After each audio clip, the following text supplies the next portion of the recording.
একদিন রাত্রে আমি ফেসবুকে ভিডিও দেখতেছিলাম, হঠাৎ খেয়াল করলাম আমার এক বন্ধুর আইডি অনলাইনে। এখন আপনি ভাবতেছেন যে এটা তো অস্বাভাবিক কিছুই না, কিন্তু অস্বাভাবিক বিষয়টা হলো আমার এই বন্ধুটাই 6 মাস আগে মারা গিয়েছে। প্রথমে ভাবলাম হয়তো তার আইডি কেউ ব্যবহার করছে। কৌতূহলবশত তার আইডিতে ঢুকলাম এবং দেখলাম নতুন কোনো পোস্ট নেই, নতুন কোনো ছবিও আপলোড করেনি, কিন্তু অনলাইনের ডটটা সবুজ জ্বলছে। আমি মজা করে একটা মেসেজ পাঠাইলাম, কে রে অনলাইনে?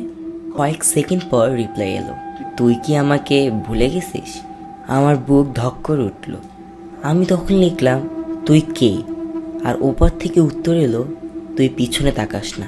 আর মেসেজটা পড়ে আমার শরীর যেন কেমন হয়ে গেল, কারণ ঠিক সেই মুহূর্তেই আমার ঘাড়ের মধ্যে কার জানি নিঃশ্বাসের হাওয়া এসে পড়তেছিল।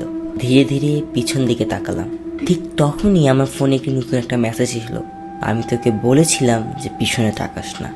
আর তার নিচে সিন 1 মিনিট অ্যাগো। আর ঠিক তখন আমি ছাড়া আমার রুমের মধ্যে আর কেউই ছিল না। তাহলে এই নিঃশ্বাসের শব্দটা কার? আর আমার সেই বন্ধুর আইডিতেই বা কি? তারপর থেকে আর কোনোদিন তাকে অনলাইনে দেখিনি। আজও শিওর হতে পারছি না এটা আমার সাথে কি ঘটেছিল। তো হ্যালো এভরিওয়ান, কেমন লাগলো ভিডিওটা অবশ্যই কমেন্ট করে জানাবেন। ভালো লাগলে সাবস্ক্রাইব করে যাবেন। ধন্যবাদ।